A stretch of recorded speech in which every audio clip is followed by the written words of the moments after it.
Welcome to Mac and Bleu, the cutting-edge podcast for the nation's builders, merging the realms of construction with exciting advancements in technology. Join us on a thrilling journey where we delve into the dynamic world of blockchain, AI, the metaverse, virtual and augmented reality, and their transformative impact on the industry. Our engaging discussions span a wide spectrum, covering not only construction, economic development, supply chain, and market segments, but also exploring the vibrant tapestry of diversity within the construction landscape. We shed light on the intersection of local politics and its profound influence on the construction sector, while championing the remarkable contributions of women and minorities in construction. For all things Mac and Bleu, head to www.macandbleu.com, and don't forget to subscribe on YouTube. I'm your host, JJ Levinsky. Now let's get into it. Hi everyone, welcome to another episode of Mac and Bleu. I'm your host, JJ Levinsky, CEO and co-founder of Blue Wave. Today, I have Heather Personne. She is the managing principal of Evolve Ventures, LLC. Welcome, Heather. Me. Thank you. Excited to be here. All right. This one's a little harder for me to remember, so I got to read some of her bio because she's like superwoman. It's kind of... this is embarrassing already. It's like her resume reads like, doctor over here. So over 25 years of experience. Let's see.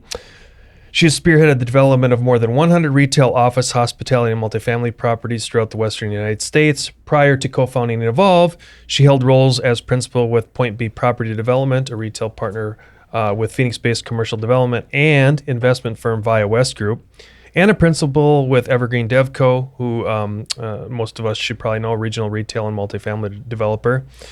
She graduated at the bottom of her class from U of A, summa cum laude. And she was in some sort of sorority that, they had keggers every other weekend for obvious reasons. Another kind of cool thing, if you can't sense, I'm throwing some sarcasm in here because I can't make her out to be too perfect. But the other cool one is heavily involved in the Urban Land Institute, which I'm very familiar with. And then you're also, I believe, sitting on the Maricopa County Board of Adjustment. That is true. Listen, there's more here. She's just a rock star.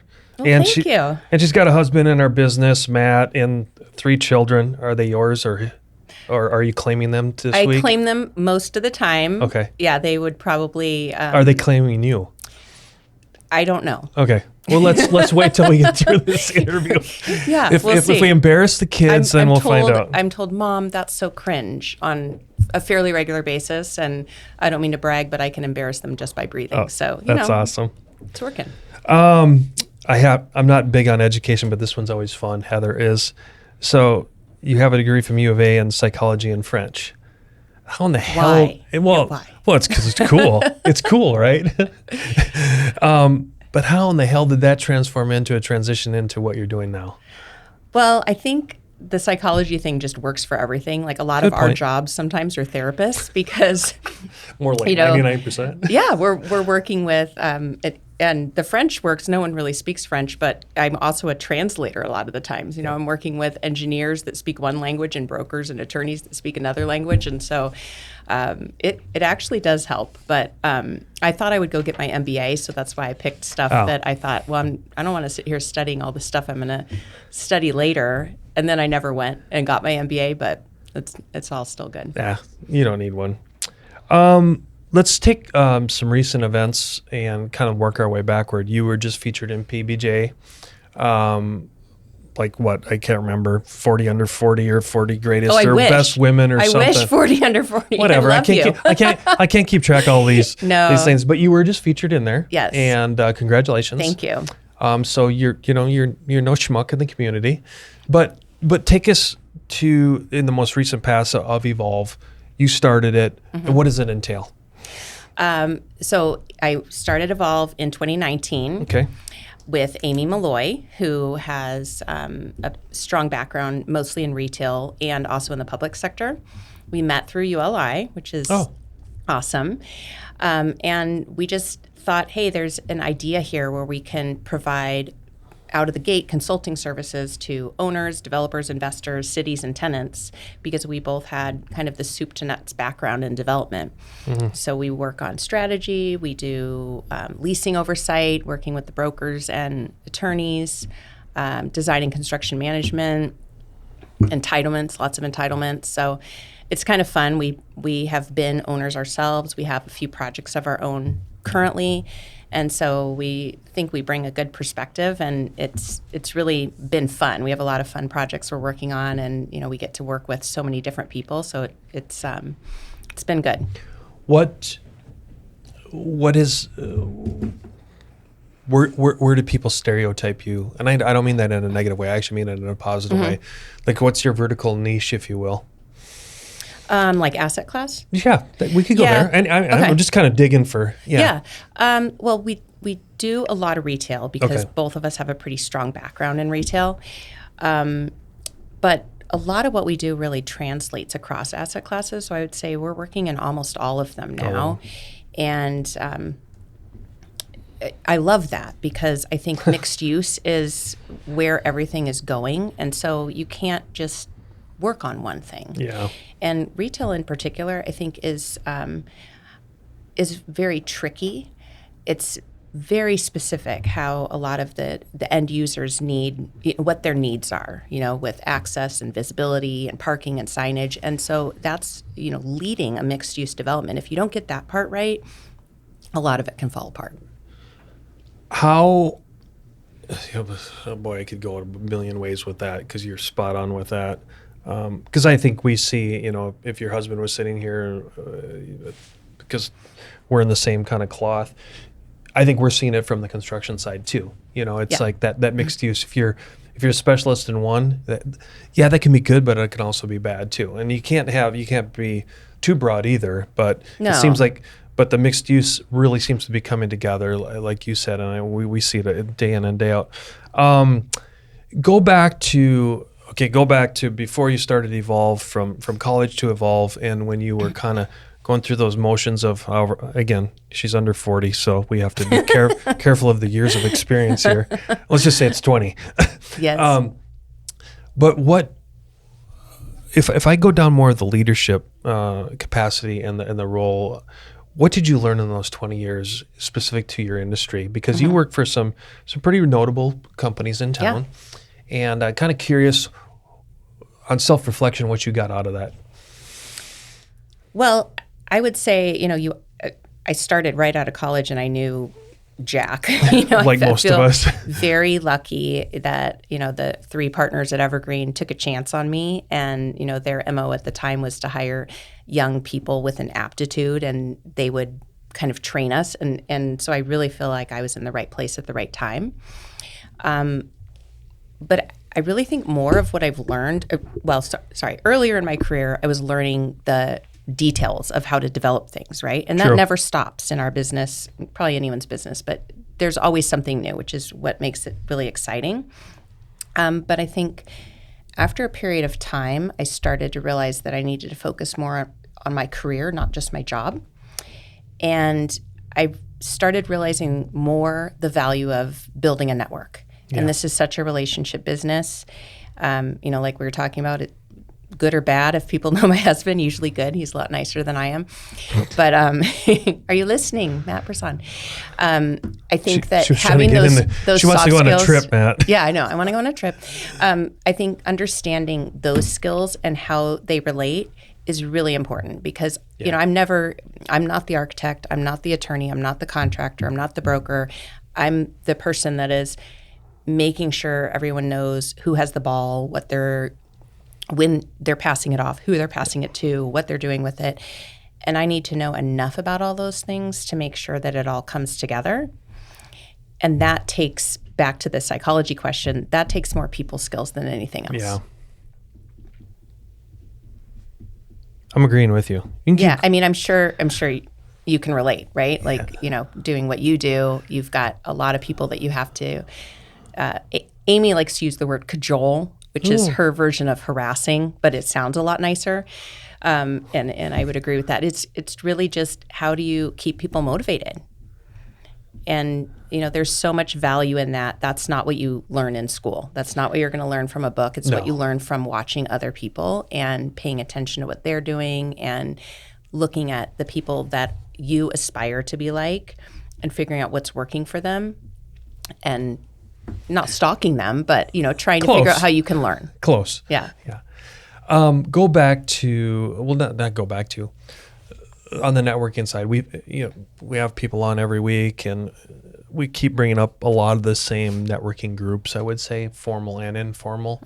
In your space, what have been the most advantageous, or I would call it like advocacy type groups that you can suggest for specific to your industry as far as commercial real estate development, things like that? Is it NAIOP, or what else do you have outside of ULI? Well, I'm like, since I'm the chair of ULI, if I didn't say ULI, I would probably get fired. So I already did a couple times, so you're good. I'm going to say that one. Honestly, that has had a big impact on my career, because early on I met some people that have just been really good advocates for me. And you use the word advocacy, and I think of it on the personal level, not as much the organizational level, because, we talk so much about mentors and needing to have people that are going to help teach you what you need to learn and how to navigate the industry. But I think having advocates and sponsors is even more important, because those are the people that are going to go out on a limb and say, hey, I want you to meet Heather. I think she would be helpful for whatever you're doing, or introducing you to people. And, I've been really fortunate to have a few good ones. Is there any you want to mention on the air? Well, Steve Laterra, who also happens to be my husband's boss now, which that's how everything comes full circle. That's not why I'm mentioning him, but I met him right when I joined ULI, and I think he was the chair, or soon to be chair then. And, he's just been like, hey, I want you to go meet these people, and been a huge advocate. And I would also say Deb Sydenham, who is the executive director of ULI. I mean, she's the one that introduced me and Amy, so I have to give her props, right? So, I think that kind of stuff is really, really important. But we do occasionally go to some of the other industry group events. And I mean, I think they all have their own niche, and they're all bringing people together and educating us, providing networking opportunities. I've spoken at AZ Crew events, been to NAIOP events. There are so many, and it's kind of like we could go breakfast, lunch, dinner every day to something and just exhaust ourselves. I don't have that much time, but lots of opportunities. Was there a significant achievement or event in your tenure that really either changed you or changed your philosophy of going from an employee to an entrepreneur? Yeah. Can you tell the story? Exactly. I absolutely can. It's a sad story, actually, and I tell it a lot to people when I'm, speaking or whatever. But, I mentioned there were 3 partners at Evergreen. Yep. 2 of them, Bruce Pomeroy and Andy Skipper from California, and Greg Alpert was the Phoenix guy. He was a fellow Wildcat. I really connected with him. He had kids at the same school as mine, lives over in the neighborhood by me. And 2010, he was jogging on the canal and had a heart attack and died. And it was this huge shock, like a complete shock. At the time, I definitely was under 40 at that time. It was not a regular occurrence for me to have people that I knew and cared about dying. And we got together as a principal team at Evergreen and said, okay, everyone needs to join an industry group, because he was kind of the face here in Arizona. And then we also had to get together and try to figure out, like, what was he working on and who's going to pick that up and move forward, right? And that, for whatever reason, left me kind of contemplating, like, okay, if something happened to me, would there be a list? Like, would I matter? And, everyone matters, so there's an obvious answer, but it really made me start to think harder about what I wanted from my career, and have it mean more. And like I said, I was super lucky to be at Evergreen. Like, what a great place to start out. Did you know Amy at the time? I did not. That was before I met Amy. Okay. And so it just kind of started, the wheels turning a little bit about. Ultimately, I think I want to do something more entrepreneurial and feel like. It's because of me, like I'm doing it. Not that was a big company at Evergreen where I was like a cog in a wheel. I absolutely was not.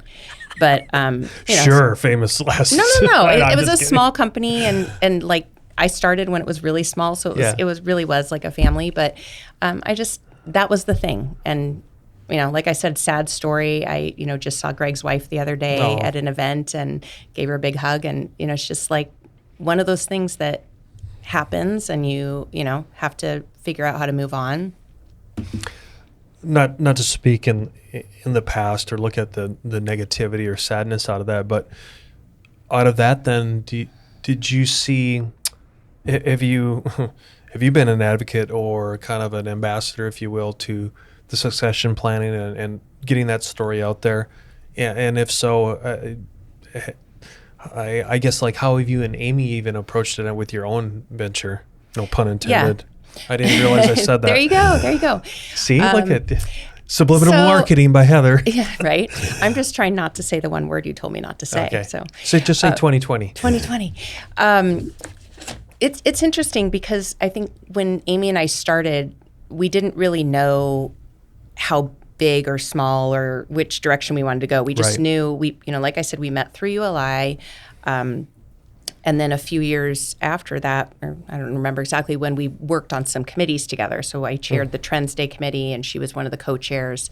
And we realized that we really loved working together, and that's kind of how this was born. But someone asked me the other day, like, did you date before you got married? And I'm like, we kind of didn't. We kind of just started. And we're like, we're going to figure this out. We're both hard workers. We value relationships. We do what we say we're going to do. We're going to figure this out. And so we've talked about growing it and kind of figuring out the succession. And right now we're at a place where we're like, we really just enjoy that we don't have to deal with dress codes and like performance issues. And so we may change it as we go along. You put each other on pips. Hey, yeah. Amy, you're screwing up this week. You screwed up today. You really screwed up. No, it's kind of nice, like, to feel like we're focusing on the work instead of all that other stuff. And, there's huge value in scaling and having a bigger company. But I think for us, we really just like doing the work, and we want to be able to do more of that and not be dealing with all the other behind the scenes stuff. Where was Amy before? So right before, she was at Personne Group. Okay. When we started. But she did do a stint at Evergreen after I left. That's okay. Coincidentally, so that was kind of fun. What do you do what do you see out there? How do you and Amy believe in, like, continuous professional and personal development? What are you guys doing?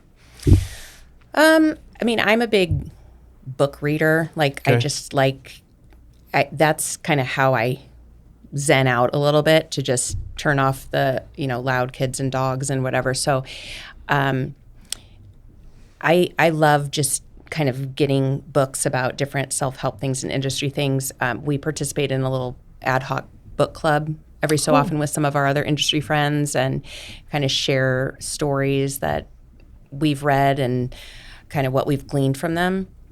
I really like that. I also really think, like we were talking about before, you kind of have to just see what other people are doing that you think they're doing well, and figure out how to learn from them.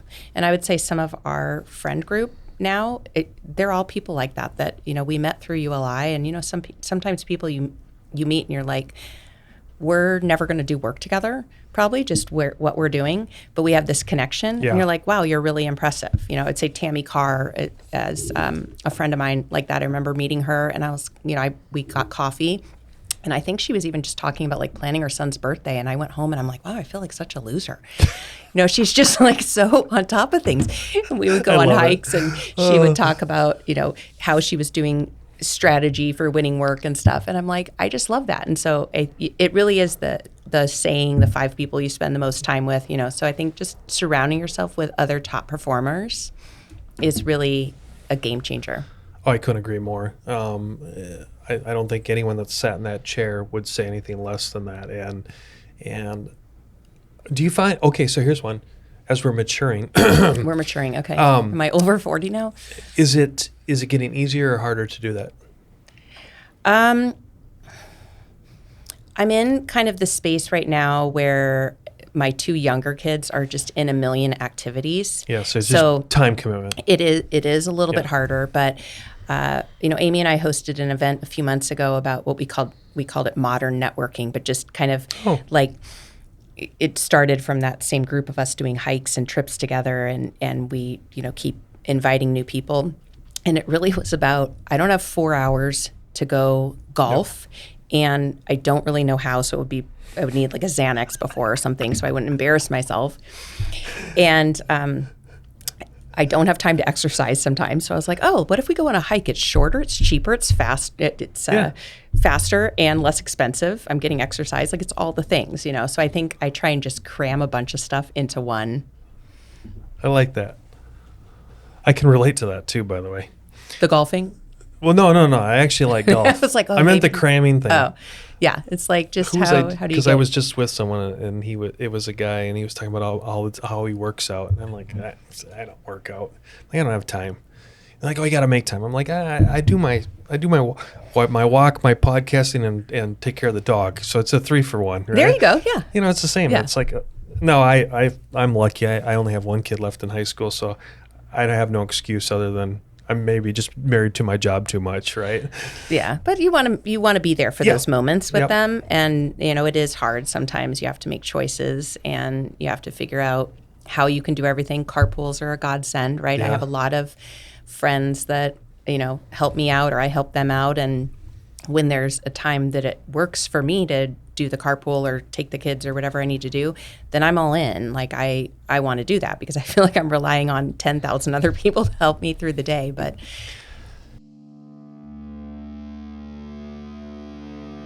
there comes a time when dreams become a reality, when you see your vision materialize into a true work of art. And the only way to get there is to choose a general contractor who shares that same vision and knows how to bring it to life. At Blue Wave, we aren't so big that we've forgotten where we've come from, and we aren't so small that we can't care for your projects regardless of their size. When your vision deserves safety, perfection, timeliness, and expertise in order to become a reality, trust Blue Wave to get it done right the first time.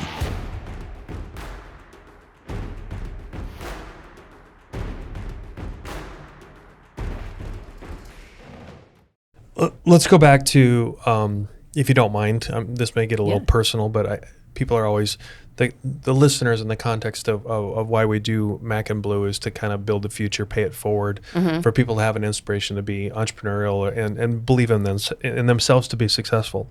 So if I go back to you getting featured in Phoenix Business Journal, naturally there was a Q&A portion, you get featured and they ask you all these questions and things like that. I kind of know how it works. And I am curious, though, what you found out about yourself that you'd love to share with the audience, if you don't mind, of what was cool and kind of, and you can brag a little bit. Like, what did you find that you were proud about? And then what did you find out that you're like, wow, I want to work more on? I think the people would love to know that. Well, I don't know if I'm going to answer this exactly the way you intended, but I brought my oldest son, Blake, is a senior at ASU. Oh, cool. And I brought him to the dinner for the most admired leaders. I'm like, he can come like dress up and hang out. And Dr. Crow was there because his wife was getting like a special award. I don't remember what it was, but she's been featured a lot lately too. It was really cool listening to her. But I think just seeing him be like, oh, maybe my mom is not quite as annoying. Like, she's in the same room as Dr. Crow, and I think that was kind of cool. Like, I'm like, oh, I need to figure out the select times to bring my kids around things instead of me telling them, things. First of all, what's a wildcat allowing their I child know. to come my on, God. Are you horrible. Are you one of those families that has all the bipolar stickers on the back of your car? No, Matt went to U of A, but my ex-husband, Blake's dad, went to ASU. So I lost that battle a long time ago. And I was like, you're one of those.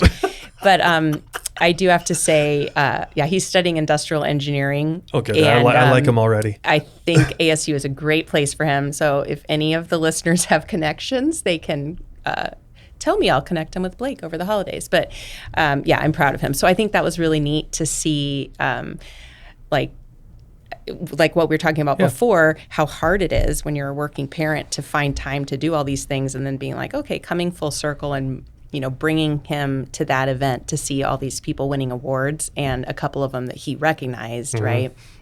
In terms of what I've learned, this is funny, but I hated having to do the little video thing. Like, I hate the whole videos. I'm like probably all sweaty and blinking awkwardly or something. But it's like, maybe I should take a class. I don't know.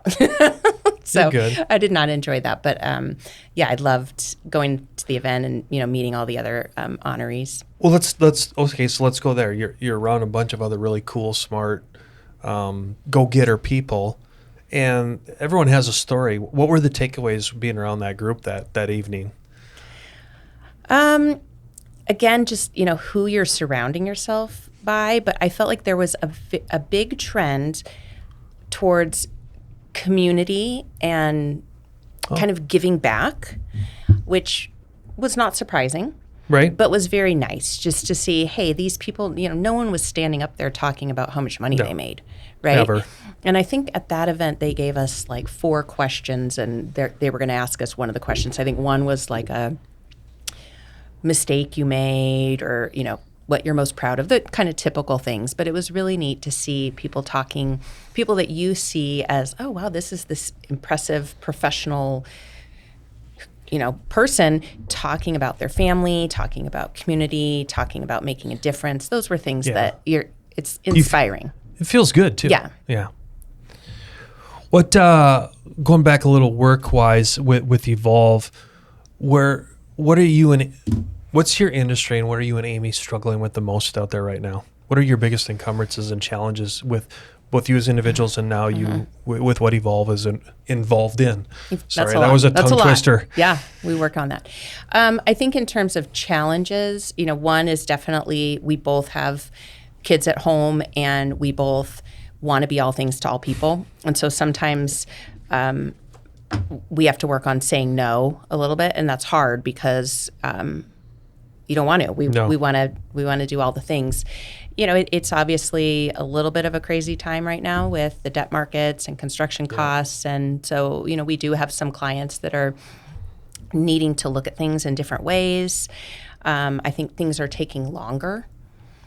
I know things are taking longer. So sometimes, just projects we intended to be done by a certain point before we start on the next one, that there's more overlap there. But I also feel like we're building better relationships with our clients through the process, because I think they can really see how much we care about what we're doing and finding the best solution for them given the circumstances and what they're dealing with. And I think having that ownership mindset is comforting, because we're not just sitting, hey, we're going to keep going so we can, bill more hours or something. Like, we're really looking at like, okay, if this was our project, here's how we would be working on it. And as much as I want to help you, like, I don't know if you're going to get through this hurdle. I think it would be better for you to go try to find a different site. Yeah, saying no, I think we could probably spend an hour on that alone. Absolutely. Again, I think it's funny, and if I can just take a tangent here, whether it's myself, you, or anyone that gets in this chair, it seems when we're younger, we don't know what that means, right? And now, as hopefully we're maturing, hopefully we understand ourselves better. The no is actually almost I don't even know how to describe it. I know there's all sorts of different sayings for it, but it's like the new yes. It's like saying no. Sometimes you get a better respect from. I think people do respect it, right? Because you don't. Not that people are all out to take advantage, but sometimes it's easy to just keep going back to the same people. And when you do a good job at something, someone's like, "Oh, okay, I'm just going to ask you again." And I've started realizing, like, with some of the things for the kids' schools and kind of the extracurricular things, I want to spend the time where I'm actually spending time with them. Not on the stuff where, maybe before I would have been like, oh, I'll pick this other thing because I can do it at night when everyone's asleep. Now I'm like, hey, we only have a few more years with them at home. Like, I want to do things where we're all together. And even if that means more time, it's better time. Yeah. Go back to the, and you might not have an answer, but back to kind of this civic duty or the community type thing. Is there anything, whether it's you and Amy or in your network, that you're seeing that, again, the audience would be interested to hear about as far as how they can get involved, or any trends that you're seeing? Because I think we all get kind of myopic in our own little world as far as that community-based thing. And I want to use this as a platform to share those kind of things for the community. Well, it's interesting because I was actually rather surprised that I won or was honored as the most admired leader because I feel like a lot of the people that win those are involved in really high profile charity organizations, like on the board of Make-A-Wish or Sons Charities or something like that, that I would love to do, but it's just hard right now. And I spend a lot of time but doing a bunch of little things. One kid does boys team charity, and there's the PTO and all those little things. Like, I'm spending all that time, but just in a different way. And sometimes then it's not as visible. Agreed. So I think that would be my advice, is don't feel like you can't do something because you don't have time to be on this big board putting on a ball where you have to go to meetings and stuff all the time. Like, you can do lots of little things. Yeah, great. And there are so many fun organizations that I've gotten to be involved with through the boys team charity, like Feed My Starving Children and St. Mary's Food Bank, Love Pup. I think I'm going there tomorrow night with my son. And you just can go and do something for a few hours and feel like you made a difference. And then if it's something you really like, you could always sign up to volunteer there more regularly.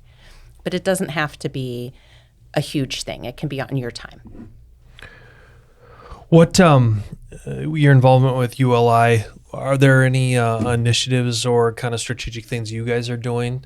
Because, I mean, that's national, but yeah. Could you talk about, because you have such a heavy involvement here with your role, is there anything specific to Phoenix or Arizona that you'd like to share? Well, ULI has 3 big priorities right now. One is around housing, duh. Right. One's around net zero, and one's around educating the next group of diverse leaders. Okay. So it's all big, meaty stuff that sometimes... It is pretty meaty, yeah. Yeah, it's not like I think, I'm going to go solve all these things. But it, to me, is really around bringing people to the table to have conversations. Okay. And ultimately, again, back to the charity thing, like, keep moving forward in little steps and don't be discouraged if you don't have the answer right away. And I think, to me, my main focus with ULI is just on the member experience, because I feel like all of these groups are member driven.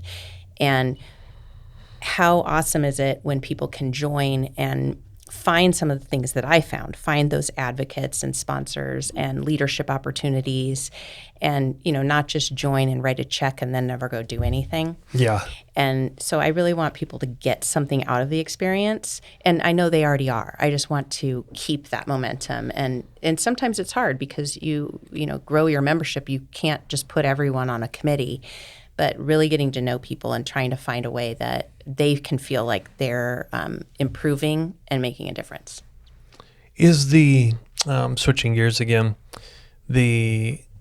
interested to hear your take and perspective on the next few years in the commercial real estate market, quote unquote. Oh, crystal ball time? Well, not like any proprietary secrets, but just are there any changes coming in the organizational behavior of the industry, or how, like, here, how about I take the lead? I'll say that as a construction guy, I see that M&A is happening all the time because they're not creating any more of us. So you're seeing huge M&A type stuff, right, wrong, or indifferent. I'm curious, how does that landscape look in your world compared to like us because you're even seeing it on the engineers and architectural side as well, because of the advances of AI. I mean, I know there's going to be some listeners that are pissed because, there's some architectural and engineering jobs that they're gone. They're gone because AI is going to take over. Yeah, it's crazy. But that doesn't mean that there's other new positions on the AI side that will need to be created both in the A&E and construction market.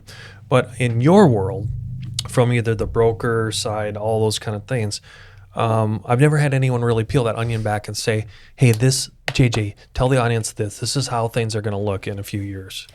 Yeah. I mean, that question could go a million different ways. I think one thing that's standing out to me is the need to really focus on relationships. Okay. I don't disagree with you that there are going to be some changes because there are a lot of things are getting automated, and in many ways there will be a lot of good that comes from it too. Okay. But I think having the ability to bring that human element to it is even more important. And that's going to, the best people are still going to last in the industry and stick around because, That's true. It's like how many times do you need something and you're like, I just need to talk to someone about it, right? I need to talk to a smart, capable person wants to help me. No bot's going to do that. Yeah. And so I think that part's really interesting. I feel like everyone is so busy right now. I think in some ways over the next probably more year, maybe there will be a little bit of a lull in what they're doing that kind of can give people a little breath. Mm-hmm.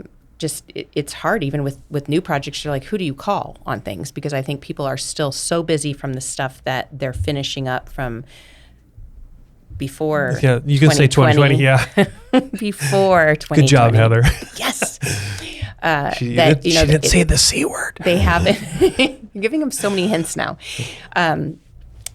There are people that haven't caught their breath for a long time, and then there are other people that are like, when are we going to see new sites? But I think stuff's happening. It's just people are being a little more cautious. Let me ask you that question differently. Let me get more granular. Okay.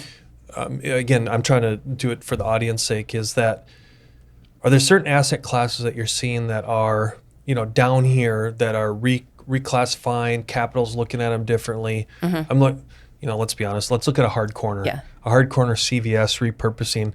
I'm like I drove by with one the other day and I went, wow, they converted that to X, Y, and Z. I'm like, that's ingenious. Yeah. Are you seeing a change in that kind of stuff? Or, for instance, I've heard people say that flex space is really hard to get, whereas Class A office is easy. The prices might now be right, but at least the availability. Yeah, if you want office right now, I think you'll be able to find some. Yeah, but saying. Flex is hard. Yeah, and I think, I was talking to someone recently about what opportunities exist to build new space with a little more flexibility in mind.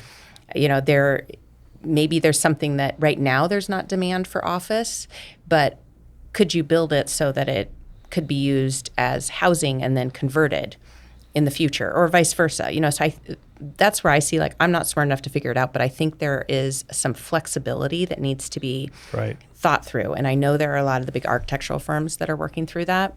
Well, you're definitely hearing, back to your ULI stuff, I'm by no means an expert, but it seems like in that world, I am hearing about repurposing of commercial to kind of more of a flex residential. Mm-hmm. And then maybe that appeals to a different generation and a demographic. We understand it, like a WeWork type space where you live over here and blah blah blah. Yeah. I think you're seeing some influx of that. Yeah, and I mean, like multifamily, I think is a little, I wouldn't say struggling, but some of the economic events have hurt that recently, right? But there's still such demand. So it's about tweaking. I'm hearing a lot of the multifamily developers looking at how do they build more attainable product cost effectively, right? Because you can't just go build the same thing and then not rent it for as much. You're not going to make any money. And so that's not going anywhere. But I think people are trying to look at how they can do things in a way that they can meet the demand, but kind of change up how it's being built. And I think that those conversations need to involve city officials. We really need to look at, hey, if we're going to solve some of these problems, we need to be thinking with flexibility in mind, with creativity in mind, more so than we have in the past. There comes a time when dreams become a reality, when you see your vision materialize into a true work of art. And the only way to get there is to choose a general contractor who shares that same vision and knows how to bring it to life. At Blue Wave, we aren't so big that we've forgotten where we've come from, and we aren't so small that we can't care for your projects regardless of their size. When your vision deserves safety, perfection, timeliness, and expertise in order to become a reality, trust Blue Wave to get it done right the first time.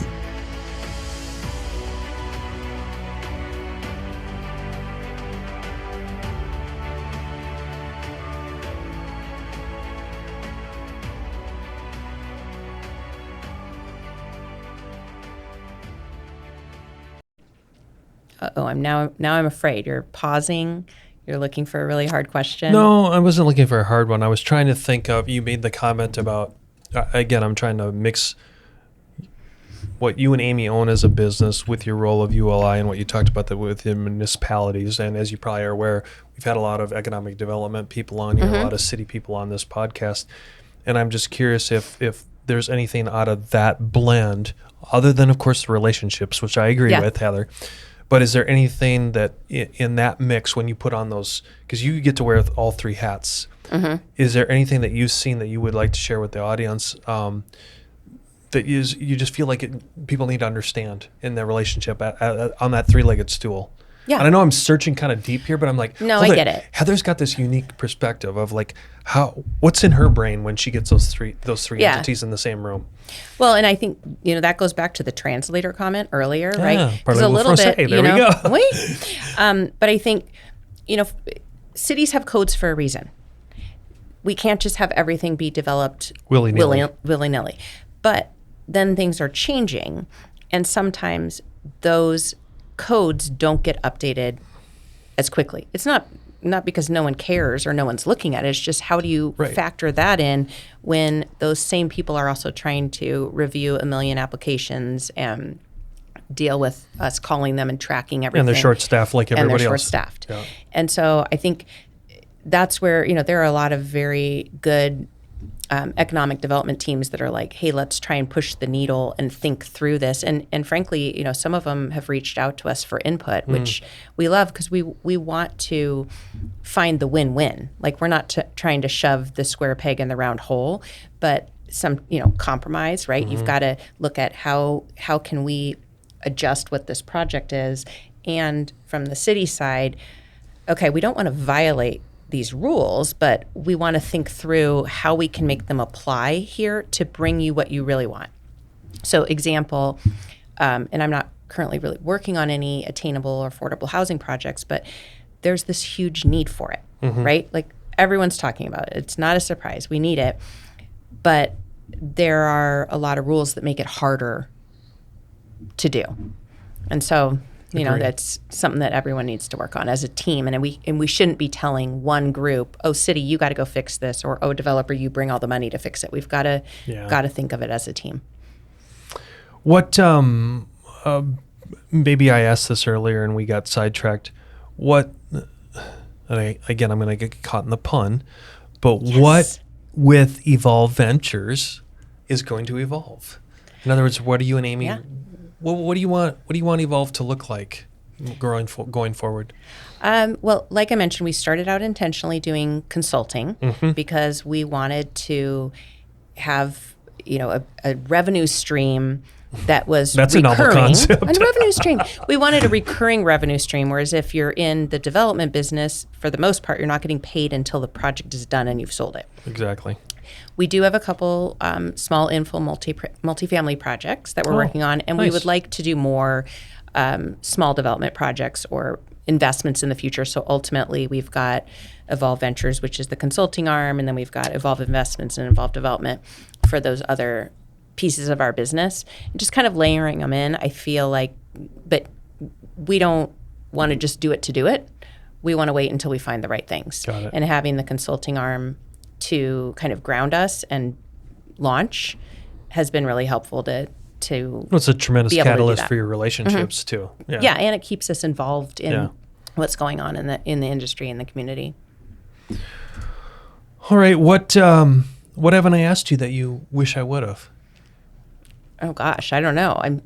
Or what are you dying to share about? What am I dying to share? Either about what you're doing, what you're working on, your company, anything. Well, I mean, I feel like I started my career doing a lot of single tenant retail. Okay. And it was, even if you're working with the same client over and over, there's something new every time. But I feel like we're working on some really fun projects right now. I mean, Cannon Beach is one that I know you guys are working on. My kids are so excited. They did when you guys did the first half of the Wave Lagoon last summer, and I took them out there and they were jazzed, and they keep asking me like, "Mom, when is that coming?" And I'm texting Cole, "Hey, just so you know, you've got, Cole's trying. He's trying. You got some people that are ready to come out there." So, that project is really exciting. We're working on Goodyear Civic Square in the West Valley. Ooh, that's a good one. And some fun new things happening in Vistancia. It's really neat to be part of these big projects where I think the best part of our business is that you can drive by and be like, I worked on that. Yeah. Right? Like you actually see something that you did, and that part's really fun. Well, everyone, that's the proverbial question. It's like, why? We always get it as construction people. Yeah. Hey, why that? Why that industry? And I'm like, because we can do that. We can drive by and go, we worked on that. We worked on that. There's all sorts of memes out there that just crack me up. Then they're always usually the trade guys and the trade gals. Oh yeah, back in whatever, Dad was the guy that did that, and then the kids always chime in, yeah, whatever, Dad, you didn't do squat. Yeah. Thanks, Boomer. That's what they say, right? Exactly. Yeah.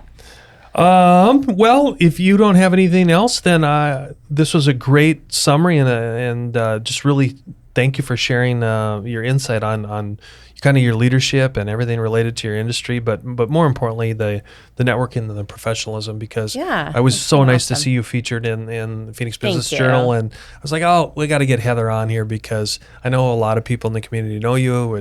I always kid that as a transplant that has only been here a little over 10 years in the Valley. Where are you from? The upper Midwest. Oh, okay. But the connections here in Arizona, it feels like the largest small town in America. Well, everyone's from somewhere else here, so it's like we're all in the same boat. Every time there's someone sitting in this chair out in our fraternity and sororities, it's just like, oh, forget 6 degrees of separation. It's more like 2 or 1. Yeah, absolutely. Yeah. Well, thanks for coming on today, Heather. Thank you. This was so fun.